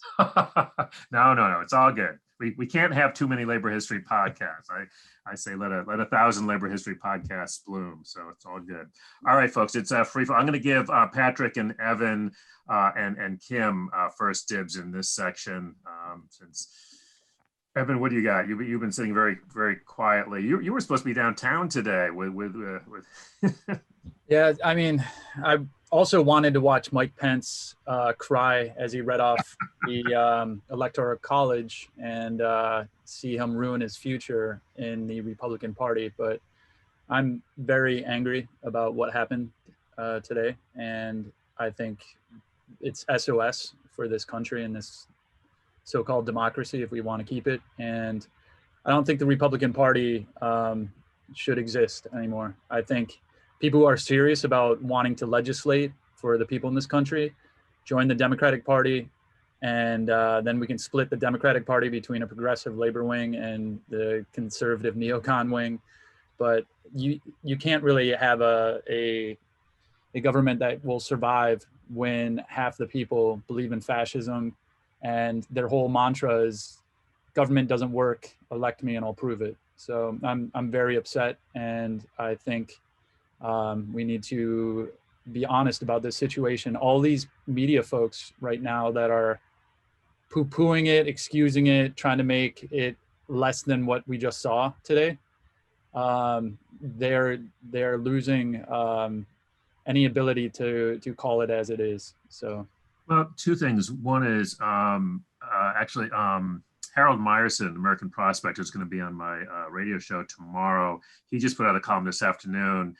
I'm paraphrasing here, but I believe he said that basically no Republican is going to get elected for the next 20 years. I'm going to have him explain that, but I know Kim's rolling her eyes. Kim, let them go the way of the Whigs and the know-nothings at this point. Kim, your thoughts? Well, on the thought that they're not going to elect any more Republicans. I mean, how much gerrymandering can you undo and how much racism can you can you eject from the American populace? I mean, it's a nice thought, I know. but you know, they're the Republicans are not good at much, but they're very good at convincing people to let them win and then wielding power like a cudgel when they get it and not allowing there any room for anyone to do anything remotely decent. I mean, yeah, like the Republicans shouldn't exist. Conservatives shouldn't exist. Fascists shouldn't exist. The whole 9 yards. We don't need them. We never did, but we appear to be stuck with them. Well, that was true up until today, I think Trump burned that house down on his way out for sure. So that like he obliterated that party today when he put him behind the 8 ball saying, make me the president or else. And he's taken his base. I mean, obviously he's got support. He's got a base. So it's the Trump party now. And if Trump's not leading the party, who's the next Trump? There is no other Trump.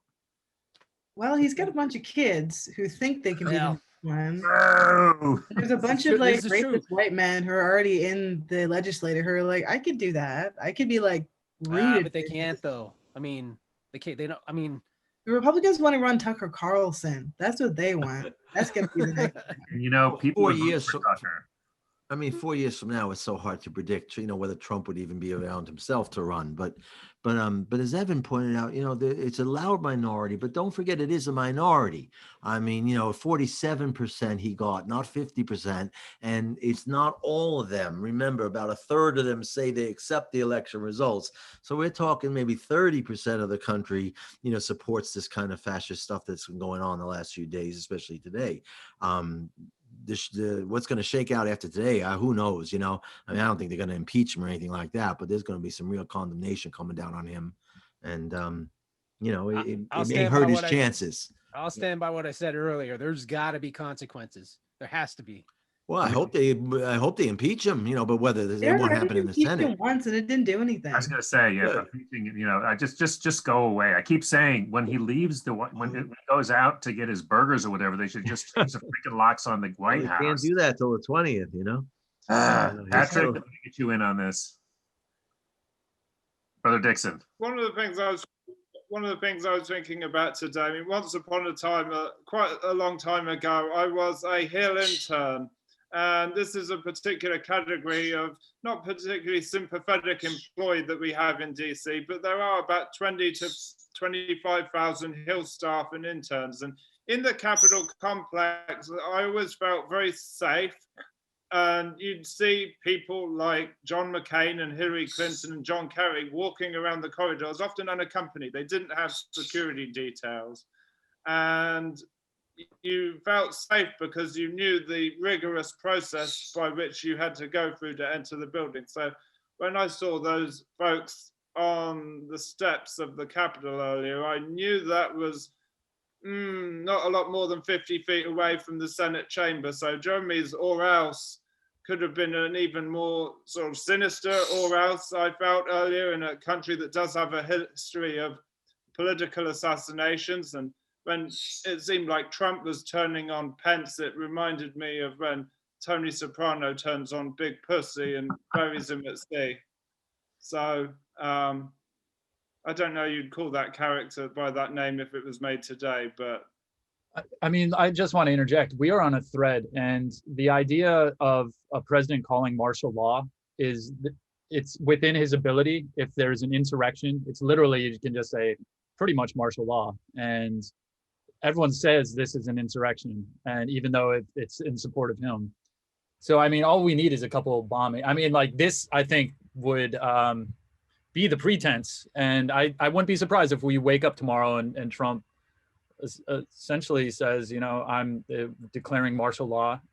And yeah, so, and George, you're on mute. So sorry, I heard they were supposed to be starting counting at 8 o'clock tonight, right? So, yes. So it is going to continue absent another storming of the Capitol. It should conclude in a day or so with a certification, you would think. Yeah, but I mean, at the same time, we have to acknowledge that there are people like General Flynn. There are people in the DC police or the Capitol Police that either allowed it to happen or looked the other way. Yeah. So Yeah, it's The amazing. narrative that oh, sorry, go ahead. I was just saying it was amazing how they were able to get that unprepared. Right. Sorry, Kim. Unprepared. Yeah. But the narrative that I'm seeing kind of already filtering across Twitter and social media is well, Black Lives Matter and anti-fascists burned down all the cities this summer, so this is fine. You can't say anything about this. This is like, don't worry about it. Kevin Sorbo, the worst Hercules, said, I don't want to hear your opinion if you weren't outraged about BLM and Antifa burning everything down. So it's like they're already doing this pivot towards, well, the Democrats let their guys, which nobody I know who is an anti-fascist or is involved in Black Lives Matter gives a fuck what the Democrats think. Like, oh, well, they didn't condemn that immediately, and Trump told his guys to stand down after a couple hours. So, like, it's the same thing. Like, people trying to live and then people trying to take over a country are not the same thing. And which group of protesters got brutalized and murdered and tear gassed, and which ones got a couple slaps on the wrist? It's just, you can already see the right-wing propaganda machine seizing on this and figuring out a way to spin it where like they're still the good guys and everyone else is wrong. And I mean, God, waking up tomorrow is gonna be real stressful because like Evan was saying, like this dude is still in charge and he can still do whatever he wants. He kind of made that clear today. Like he's took what? He delayed the deployment of the National Guard by like 2 hours just cause. Like we're not out of the woods. The last I read on that, he's not even the one that gave the okay. It was Pence. Pence did. Yep. Yeah, So- I read something that the National Guards were in contact with Pelosi, Miller at the DOD acting head, and Pence. Yeah. Like, Trump totally out to lunch per Wasn't usual. taking calls. So a couple things I want to say. I mean, the things that I listened to, I was watching CNN, MSNBC, and then NPR, which is just sort of these mainstream ones. I was on Twitter for a while, but depending on which thread you were on, things got pretty funky pretty quickly. It was kind of hard to sort out. And I was also on Twitter. I was trying to track the labor response, which I don't know if you were paying attention to that, Kim. It was very interesting. It was very, very quiet for most of the day until I think it was right around 5 when folks started to put out statements. But it was really, I think Trump's statement didn't come out until 4, and that was really the first one that came out. But my point is that the things that I saw, I was surprised on CNN that they were calling it an insurrection, and I mean that they were actually the only thing that I didn't hear was fascist, but I was actually quite that these were mainstream journalists that normally, to me, have been pretty mealy-mouthed, right?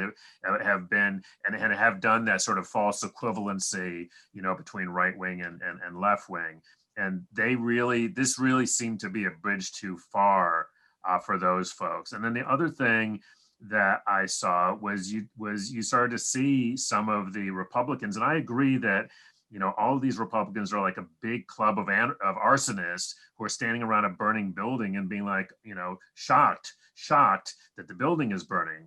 But setting that aside, I think that, seeing a lot of them coming out and pleading with Trump to, call off the dogs is really interesting, because I think a lot of them didn't really think this would happen. Although, again, it does boggle the mind. And so I am wondering, I mean, I worry about this kind of stuff too.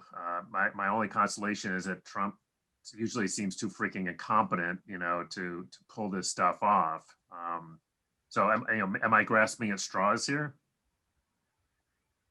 I mean, it's probably not going to happen, right? It's probably not going to happen, but we are on the very razor's edge, and it could happen. And today, I mean, who knows what's going to happen the next 24 hours? And yeah, it's scary. But I think the hopefulness of it is that Trump is the GOP now, and the GOP's circular firing squad. There is a party realignment that's going on that hasn't happened since the Southern strategy 50 years ago. And it's in the middle of a party realignment. It's hard to really know what's going on. We may not actually acknowledge it for another 10 years, but I do believe it's happening. And my hope has always been that Trump is going to be the Samson pulling the temple down on the Philistines of GOP. And then we can split the Democratic Party, which needs to happen, but not before destroying the GOP. Well, I think that's a really good point. I mean, there's definitely, there's definitely a war coming in the Democrats. I mean, and this whole thing about the Democrats taking over the Senate. I mean, they are not all. I mean, just like you guys were talking about earlier, they're no more all together than the labor movement is all together. Every once in a while, we find something that we can all get together. Like let's go and win Georgia. That's an easy one, right? But you watch, as everybody's got different stuff. And I think Damon was talking about this. These are very narrow margins. I do not see how anybody is going to be able to govern with these narrow margins. But it's still, I'm sorry, no, please. Yeah. No, just narrow margins where? Everywhere. I mean, I mean, I believe voter suppression is a big part of this as well. I mean, in Georgia, there are 200,000 votes. It's 60% against them at least. And it's the only reason why they're able to continue to rule. And that's why they're escalating the violence and tension, because they are losing the grip. They're trying to keep it with the Supreme Court, with the Senate, with gerrymandering, with voter suppression, but they are a minority party that have no policies to run on anymore. And so that's why they keep escalating it.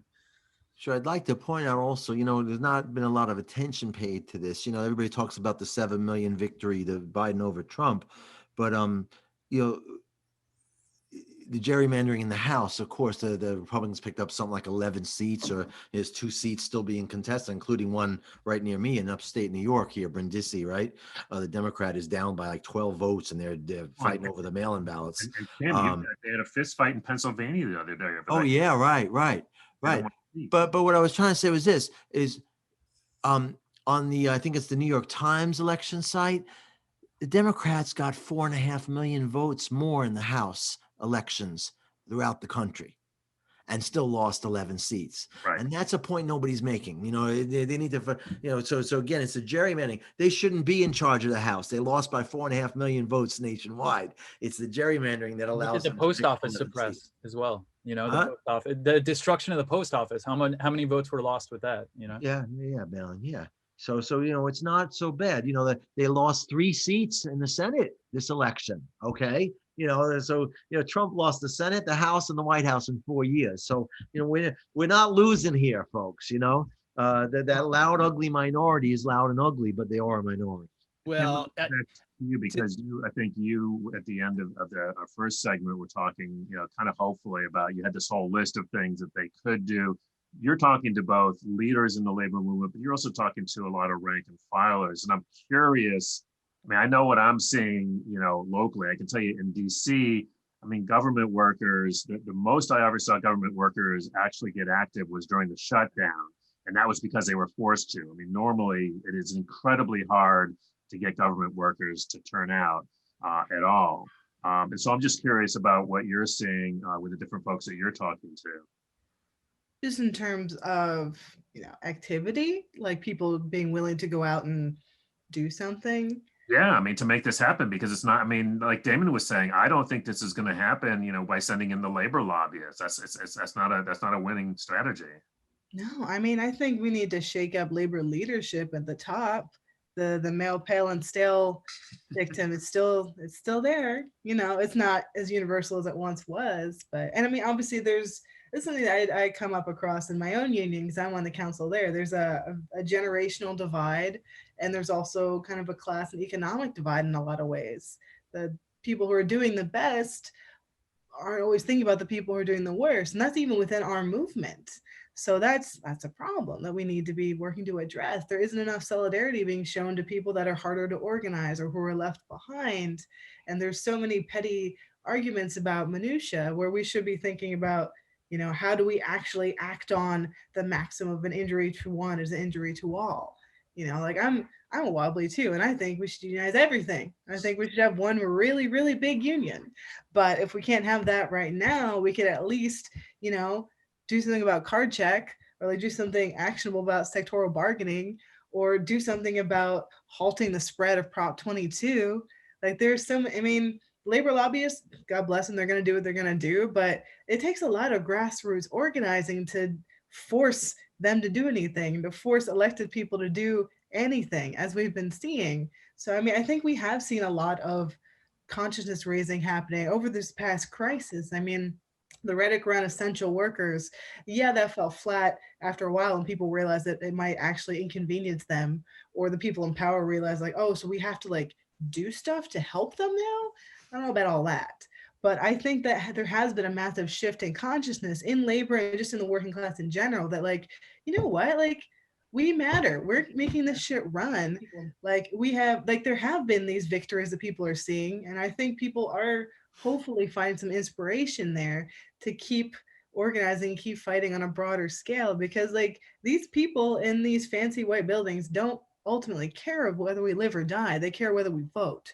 The people that care about us are us. We protect ourselves. It's not the cops, it's not the government, it's not always the president of whatever local, you know, like it's the people that you're working with and in community with, and you care about. Like my like utopian radical visions are coming through like always, but I feel like labor, there's so much potential and there's so much power, and we just haven't figured out a way to unlock it yet. But the answer seems very simple at the same time. You just got to get rid of all the bullshit and start taking care of people. Well, and I think too that when you see things, and you talked earlier actually about, you know, the approval, and there were a number of us, you know, councils that approved general strike votes, but then there's actually things like Chicago Teachers Union, you know, and in West Virginia, folks who actually, you know, people forget, like in West Virginia, it was not the AFT that led that strike. It was the teachers. AFT, you know, caught up real quick. And you know, I'm glad that they did, but it was grassroots led. The other thing that I was amazed by, you know, they're always telling us every time there's something that we want, they're always like, we don't have the money. We don't have the money. All of a sudden, you know, it turned out, you know, I mean, I love this last fight over $600 checks for everybody or $1,200 checks for everybody, right? At the same time, they're calling, you know, John Ossoff, you know, a communist or socialist, what the hell they were calling him, right? You know, there are, you know, the conservative position over the last couple of weeks was $600 for everybody. Yeah, you know, a year ago, if you'd have talked about sending everybody in America a $600 check, you know what you would have been called, right? You know, so is it a bad thing to be a socialist or communist? No, of course not. I mean but that's, you know, but what's amazing to me is that, work. But you know, in this day and age, over the last couple of weeks, that they can actually try and use that in Georgia, and thank God, that was one of the things to me was they tried to tar them with this, you know, that this has been working for what, 60 years? Just call them a socialist, call them a communist, and it Radical didn't left, work. Raphael Warnock. I mean, Right? she couldn't say his name without stumbling over radical left, extreme Raphael Warnock. Like every single time she would say his name. And he's just like this pleasant man of the cloth who wants to make things a little bit better. Like He ran over his ex-wife's foot, though. That's what they Oh my claimed, of course. I mean, she claimed, and there was no injury, but it was all over the talk radio that he had run over his wife's foot. I missed that. But I completely missed that. oh yeah, you know, up here, you know, I was gonna say up here, you know, I'm in the woods, kind of just outside of Ithaca, but you know, you drive Ithaca is hippie heaven and progressive left wing heaven, right? But you drive 5 miles from here, not even, and there's Confederate flags in the front yards, you know. And this is upstate New York. There's plenty of Confederate flags around, and what I think like is 5 feet for me. Yeah, right. Well, yeah. Well, I moved to Ithaca thinking I'd be, you know, it was hippie heaven, you know. I mean, but the thing I was going to say is that people are now scared, I think, to show their support for Biden and Harris and Democrats. I mean, who would put a Biden-Harris, you know, poster in their window in Washington D.C. this week, right? You know, I mean, you know, they might get a rock thrown through it by the Proud Boys, you know, and all this mob that's descended on there for a couple of days. Anywhere in the country, man, you're going to have people that are envious of not being able to be a part of this. What happened today? Like that's scary. Oh yeah, and get their little pound of flesh if they can. You know, Yeah. it's anger at having lost, and you see that, you know, playing out. People just are lashing out like crazy because, you know, they're finally realizing, okay, today was going to be the day that certification kind of means it's over, right? No, but I think Jeremy, and you should expand on this. You're making a really, this is the thing actually that I've been really worried. I'm less worried about the martial law thing than I am about what Jeremy is talking about, which is I think this is going to valorize a lot of these folks who went. I mean, we all know, we've all been in demonstrations. I have been involved in occupations, and I know what that feels like. You feel power. You Yeah. feel power, you feel good, you feel solidarity. And I was watching his videos, and I saw that that's what I mean. I think that's what you're talking about, Jeremy, right? Yeah. Yeah. Like there's, I mean, not everybody there's a lot more people that felt the way the people we saw acting out today feel. They just couldn't be there today. Right. And like, you know, to piggyback off of George, I mean, they're gonna take action to get their pound of flesh. You know, I drove around for 4 years. I would see the Trump flags and stickers and Confederate flags and stuff on the back of pickup trucks and all that fun stuff. And yeah, in my head, I'm like, you know, this piece of shit, but I didn't do anything. If I'm driving around with a Biden sticker on my car, I'm probably going to get my window shot out. Right. And that's a scary reality that we may face here in the immediate days ahead. I mean, let's be honest. If anyone other than this group of people broke into the Capitol building, they would have got mowed down and shot, right? Absolutely. And I was surprised. and you want to shut this down right away. I'm sorry, state violence on this. You got to crush these guys. You can't negotiate with them. It's kind of like what the whole zombie idea, Chris. Well, I want to go back to Phil Fletcher talked about. Yeah. The discussion that you all were having just a couple of minutes ago, where George was talking about, you know, we did win. We won back the White House. We won back the Senate and the House, right? But winning's not enough. Like when the right wins, they take full advantage of their position and their power.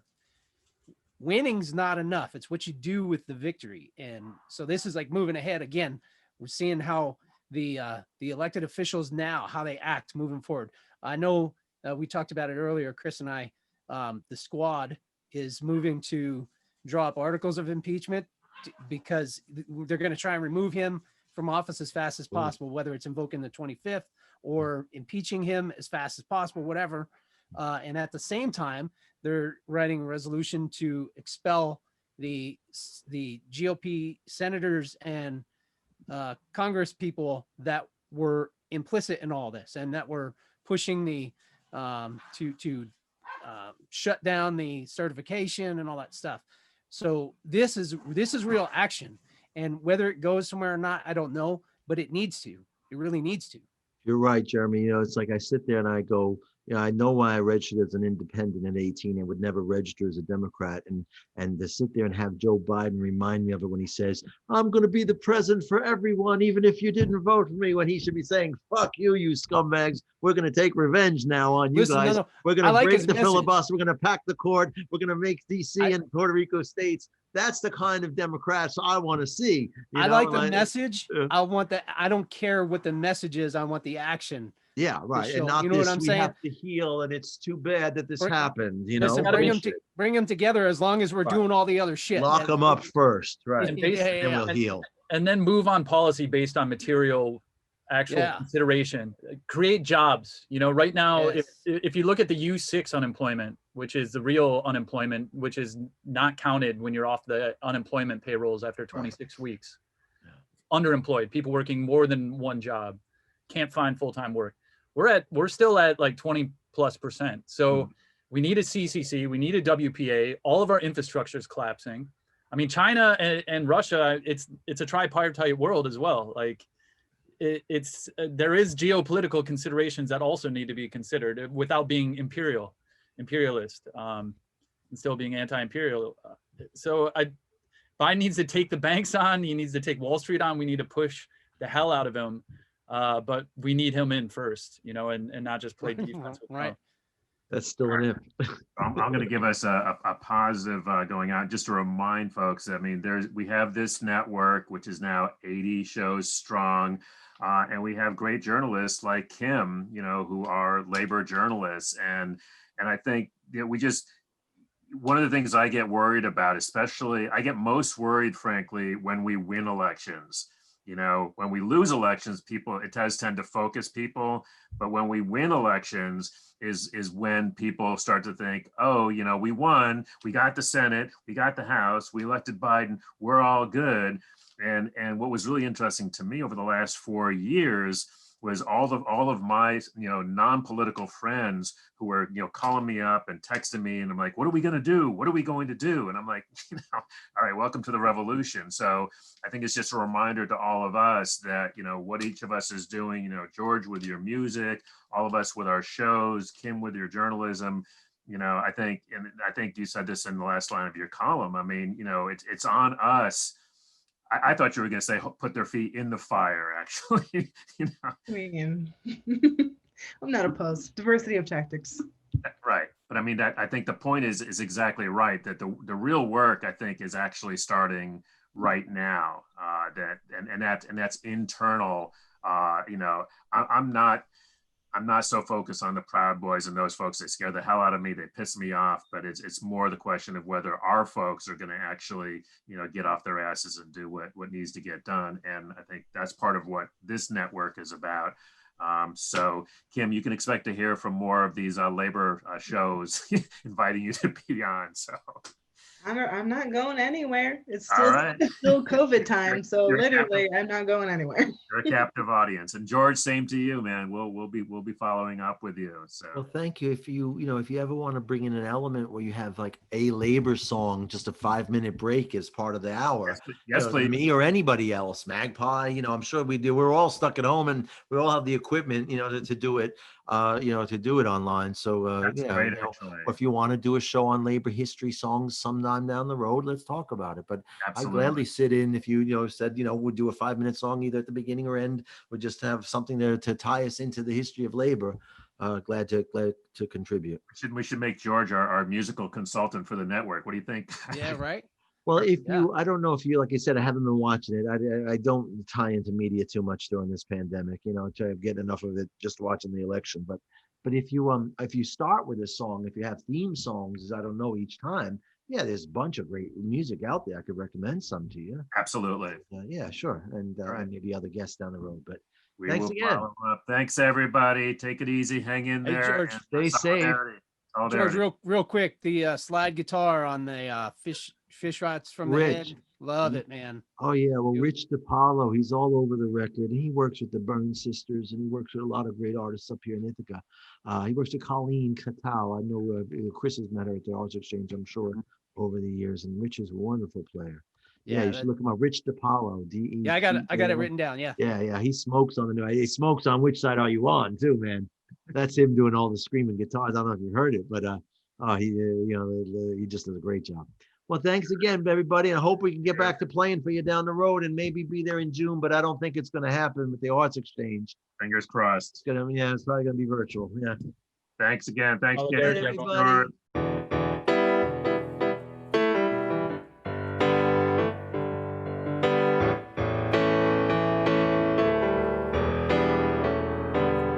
You better listen, my brother, 'cause if you do, you can hear there are voices still calling from across the years.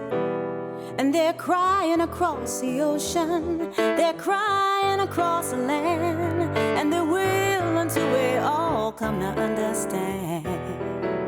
None of us are free, none of us are free.